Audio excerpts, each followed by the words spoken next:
Quand je pense aux années 80 à 89 où j'étais médecin réanimateur au SAMU d'Angers, c'est une médecine qui demande beaucoup de connaissances, beaucoup de sang-froid et des nerfs d'acier, vous imaginez, et qui s'appuie sur des données scientifiques éprouvées.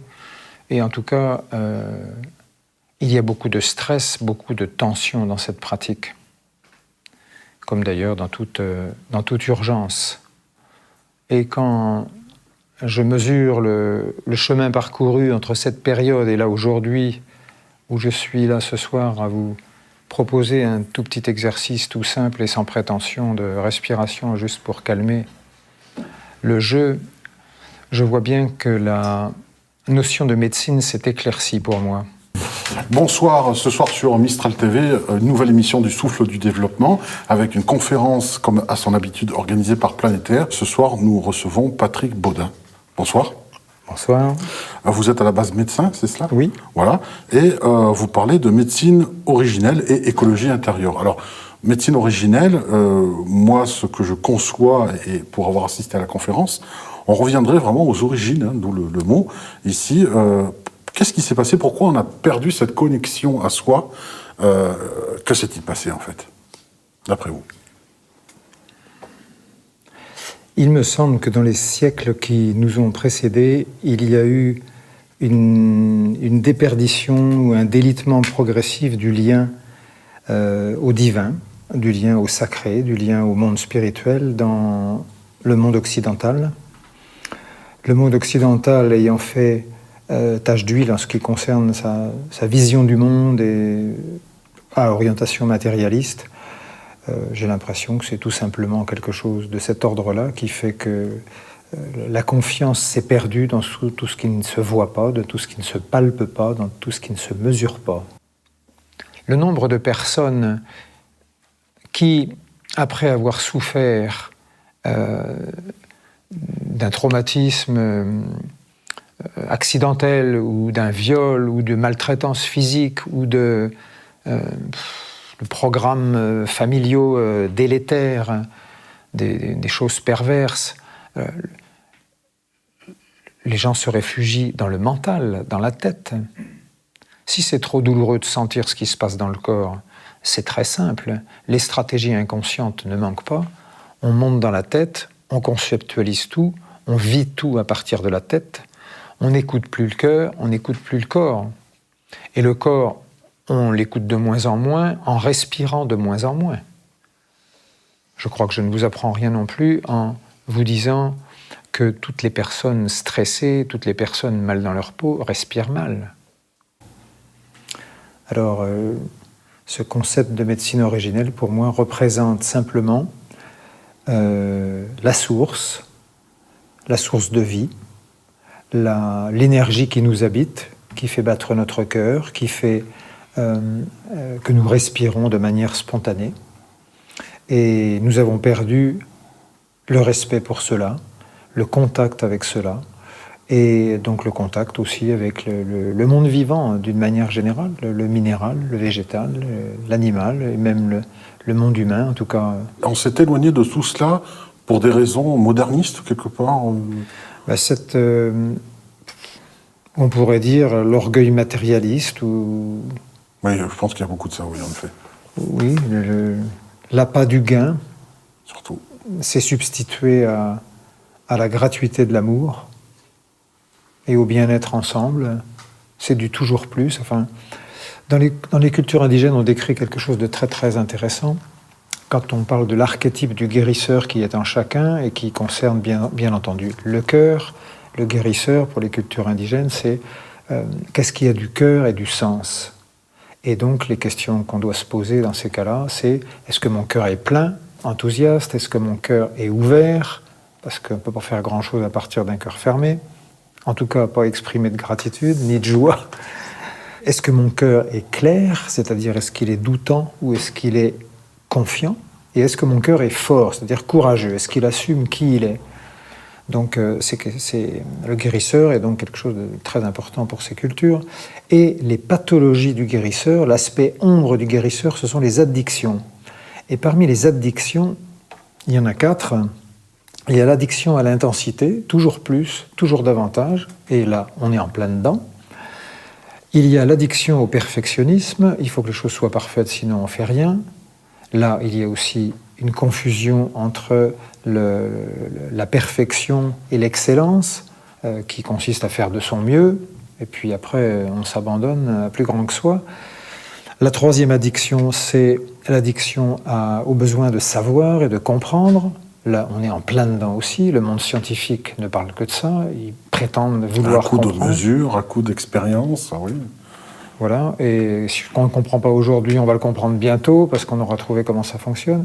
Et donc, il y a un orgueil monumental à vouloir résoudre le problème de l'existence du monde, au lieu de vivre tranquillement et d'honorer ce monde. Et puis la quatrième addiction, c'est l'addiction à voir toujours ce qui ne va pas et à ne jamais parler de ce qui est bon et beau et bien.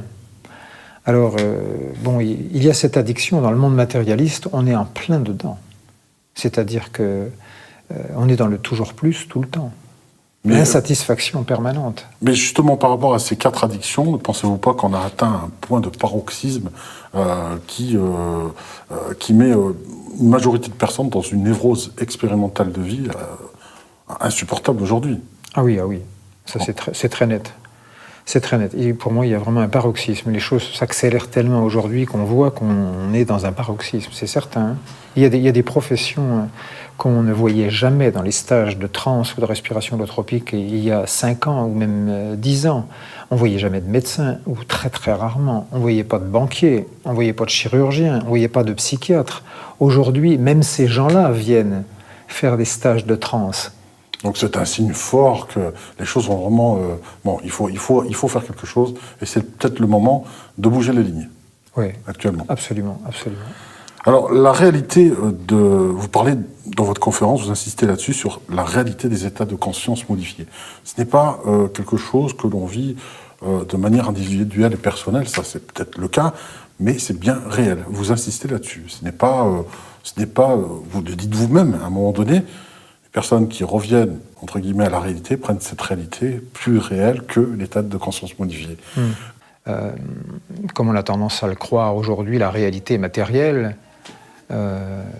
Les gens disent des fois, en retournant d'un stage, je retourne à la réalité, et on a envie de leur dire, mais parce que ce que tu as vécu là, c'était pas réel. Moi, je crois qu'il faut élargir le champ conceptuel de la réalité en osant dire que tout simplement, ce dont nous sommes conscients est forcément réel. Ça crée quelque chose, c'est une information. Et c'est certainement pas le physicien que vous verrez la semaine prochaine, peut-être Philippe Bobola, qui me contredirait. Comment, justement, engrammer cet état de conscience modifié et que les personnes puissent comprendre que c'est une autre réalité, mais tout aussi réelle que celle que l'on vit au quotidien?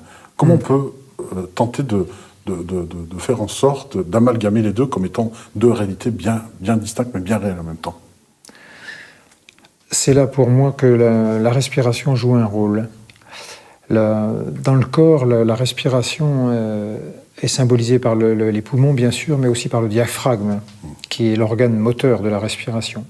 Ce diaphragme est au milieu du corps. Il se situe à l'exact milieu d'énergie qu'on peut dire beaucoup plus corporelle, basse, émotionnelle, à taux vibratoire plutôt bas. Ça concerne la digestion, la sexualité, l'émotion liée au stress, à la survie. Tandis qu'au-dessus du diaphragme, on a affaire aux affects, au fait de donner, au fait de recevoir de l'amour, de l'affection. On a affaire à la communication, à l'intuition, à des choses beaucoup plus subtiles. Et dans mon expérience, tout se passe comme si, avec la respiration, justement, la respiration se rétablissait entre ces deux domaines. Une sorte de manomètre régulateur de ces émotions, de ces subtilités, la respiration. Manomètre, ça voudrait dire réguler la pression. Voilà. Je ne sais pas trop si on peut dire ça comme ça, mais en tout cas, une levée de barrage. Ça nous remet dans la position de l'arbre. Dans les arbres, il y a tout ce qui se passe au niveau de la synthèse de la chlorophylle grâce à l'énergie lumineuse, grâce au soleil. Et il y a des choses subtiles qui descendent, qui retournent à la terre. Un ami qui est forestier, qui travaille avec les arbres, un ingénieur, m'a raconté cette chose-là. Je ne savais pas, moi, que des choses descendaient aussi. Il n'y avait pas que la sève qui monte. Et puis, bien sûr, il y a la sève qui monte. Donc, ça circule dans les deux sens, exactement comme ça devrait le faire chez nous. À la fois, nous pouvons tirer notre énergie du sol, de la terre, du feu sacré qui est au centre de la terre, et à la fois, nous devons aussi tirer notre énergie du soleil et de l'air et de choses comme les plantes, plus subtiles. Oui, comme oui. les plantes qui puissent de côté. Mais oui, exactement. Un cas particulier qui m'a assez troublé, on va parler du cas de la colère. Je pense qu'aujourd'hui, dans notre monde moderne, il y a beaucoup de gens qui sont dans une colère incroyable, et j'en fais partie aussi, je ne le cache pas. Moi aussi. Ah, mais à vous aussi, d'accord, ok. Donc, ce cas de blessure est assez courant. On n'exprime pas ces choses-là. On n'exprime pas la colère, on n'exprime pas le mécontentement. Et tout ça crée des conflits colossaux dans l'organisme. Au niveau cellulaire, au niveau global, ça crée des conflits colossaux. Lâcher ça, c'est retrouver de la fluidité, c'est retrouver de l'énergie qui circule entre la terre et le ciel, c'est sentir de la légèreté, et c'est aussi, pour moi, rentrer à la maison, retrouver notre véritable nature. C'est surprenant, mais vous acceptez la colère des autres. Hein. Il n'y a pas de problème. Vous ne dites pas non, il faut étouffer la colère, mais au contraire, l'exhorter et commuer cette énergie en quelque chose d'utile. Oui. Moi, vous voyez la taille que je fais, il va falloir des malabars pour me retenir hein, si vous laissez exposer la colère. Donc, dans vos stages, vous aidez à exhorter cela. Absolument. Mais on explique aussi d'une manière claire aux stagiaires qu'il ne s'agit pas de se débarrasser de la colère, parce qu'elle est utile. Sur le plan de la survie, l'énergie colère est utile. Pour un animal ou un humain qui a besoin de se défendre, il faut savoir être en colère et agresser. Par contre, si pendant 20 ans de notre vie, on retient la colère, on retient de s'exprimer, qu'on est un bon garçon et qu'on est bien lisse et que... La peur du on-dit, tout ça. Voilà. On se laisse vivre des tas de choses très désagréables sans moufter. Il y a de la pression à l'intérieur et il arrivera fatalement qu'un jour ou l'autre, parce que quelqu'un nous chatouille un petit peu quelque part, on explosera d'une manière disproportionnée. Alors ça ne veut pas dire que c'est n'importe quoi, mais si c'est disproportionné, ça veut dire que c'est proportionné à quelque chose de gros. À la retenue qu'il y a eu et le temps qu'il a fallu retenir tout cela. Absolument. Donc pour moi c'est quelque chose de vital de décharger ça pour fonctionner de nouveau d'une manière, je dirais, physiologique avec la colère. La colère est bonne, il faut pouvoir se mettre en colère. Mais trop la contenir, c'est aussi un poison. Ah oui. D'accord. C'est clair. C'est un poison majeur dans l'existence des gens. Hein. Et c'est un mal que vous observez en proportion plus importante par rapport à tout type de mal-être qu'il puisse y avoir. La colère est prédominante ou d'autres sentiments, d'autres émotions viennent? Je dirais qu'en tout cas, elle fonctionne comme ça avec la tristesse. En général, la tristesse survient quand on n'a pas ce qu'on veut, quand on nous prend ce qu'on a, ou quand on reçoit quelque chose qu'on ne voudrait pas, par exemple. C'est des histoires de territoire un peu. Et la plupart du temps, on n'a pas le temps de sentir cette tristesse. On est tout de suite dans la colère parce qu'il y a déjà de la colère qui se bouscule au portillon. En tout cas, c'est très très lié. Donc, fatalement, quand les gens hyperventilent et développent, laissent émerger des énergies comme ça, souvent la tristesse émerge en premier. Une fois qu'on a versé des larmes, qu'on a lâché quelque chose, il y a moins besoin d'être en colère. Donc on peut être en colère et être surpris d'avoir autre chose qui ressort que de la violence, que de la force. Oui, ça peut être des larmes, mais des bonnes larmes. Oui, absolument. Qui permettent d'évacuer, c'est la soupape. Oui, absolument. En tout cas, c'est nécessaire de l'exprimer, cette colère. On peut pas... C'est nécessaire d'en être capable. Quand vous avez besoin de défendre quelqu'un, il faut savoir se mettre en colère, serrer les poings, et puis boum, si c'est nécessaire. Même si on est non-violent, si vous avez une vieille dame qui se fait attaquer par un ado qui veut lui piquer son sac, il faut être capable de la défendre. On y va, quoi. Pour conclure, une partie intéressante qui m'a interpellé, ce sont les initiations. Donc, vous parlez d'initiation des anciens dans certains peuples. Moi, j'ai retenu aussi l'enfant qui devient jeune homme, à qui on file juste un arc et une flèche, et qu'on lui dit d'aller tuer un lion. Chez les Maasai en Afrique, le gosse de 12 ans, 13 ans, on lui donne une sagaie, un arc et des flèches, et puis tu ramènes ta peau de lion. Les initiations d'aujourd'hui, c'est un peu ringard à côté. Hein.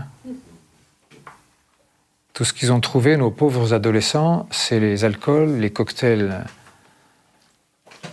meurtriers parfois, et puis toutes les substances hallucinogènes ou opiacées. Et bon, ça aide pas la bonne énergie à circuler. Hein. Est-ce qu'aujourd'hui, étant donné qu'il n'y a plus... Enfin, aujourd'hui, nos initiations dans nos mondes très confortables sont du pipi de chat à côté. Donc, est-ce que finalement, je reviens à quelque chose d'un peu... C'est très délicat, mais finalement, le service militaire a été retiré. Est-ce que finalement, c'était pas un bien ou un mal ? Pour moi, c'est plutôt un bien. Je pense que le service civil est une très très bonne chose. Le service militaire... ce n'était pas une forme d'initiation ? On coupait avec la maison ? Si, mais c'était quand même assez pitoyable aussi, parce que ça passait par la cigarette, ça passait par des humiliations ou des bizutages très violents ou très pervers parfois. Donc, alors, qu'est-ce qui nous reste ? Comment on aurait pu transposer cela dans nos vies modernes ? Je crois qu'il faut le transposer et il faut parler de choses comme ce qu'on fait, parce que il y a besoin d'initiation. Et justement, des expériences de transe peuvent constituer des initiations. Les expériences de quête de vision peuvent constituer des initiations. Quand vous préparez des gens à passer 4 jours et 4 nuits tout seuls dans la nature, dans un cercle de 4 mètres de diamètre dont ils ne sortiront pas, dont ils s'engagent à ne pas sortir, ils sont face à face avec eux-mêmes 4 jours, 4 nuits avec juste de l'eau, c'est fort.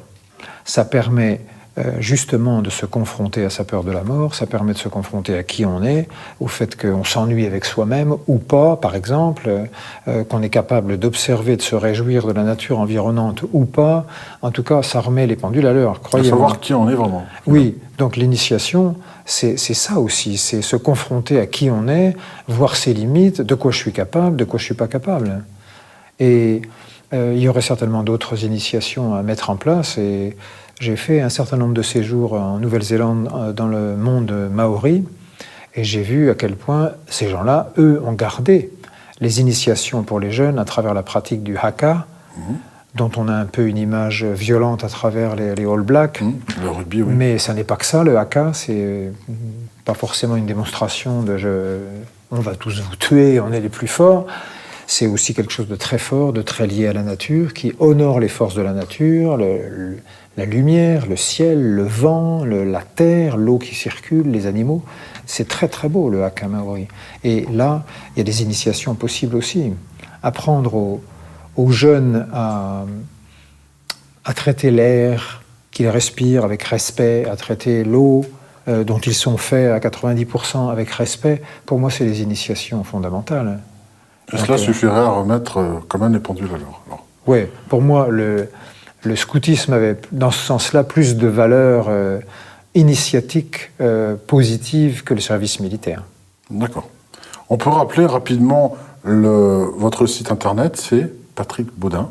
Patrick-Baudin, BAUDIN-home, HOME.com. Eh bien voilà, je vous invite à vous connecter sur le site de Patrick Baudin, de Planétaire aussi, pour voir d'autres conférences et d'autres stages. Demain, un stage notamment. Bon, ça sera trop tard pour ceux qui verront l'émission, mais vous en faites à travers la France régulièrement. Donc, je vous invite à vous connecter sur le site de Patrick Baudin pour d'autres dates d'agenda. Et je vous remercie. Bonne soirée.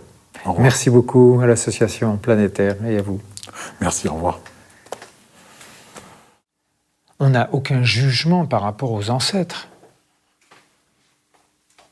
Ou alors, si c'était des saints, on aime le dire, mais dans les cultures traditionnelles, on ne dit pas « mes parents, c'est des cons ».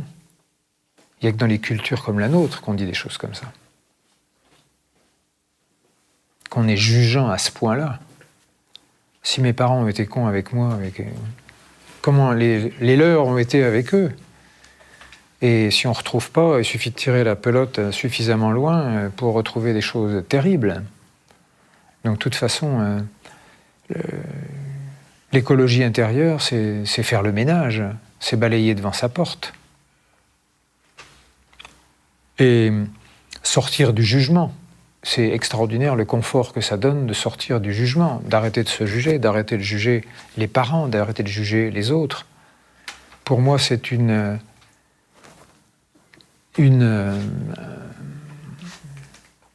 phrase que je répète à chaque stage, tellement elle me fait du bien à dire et tellement elle fait du bien à ceux qui l'entendent, mais c'est évident qu'il faut l'entendre et qu'il faut le répéter et se le répéter, que chacune d'entre nous a un droit absolument imprescriptible à exister tel quel.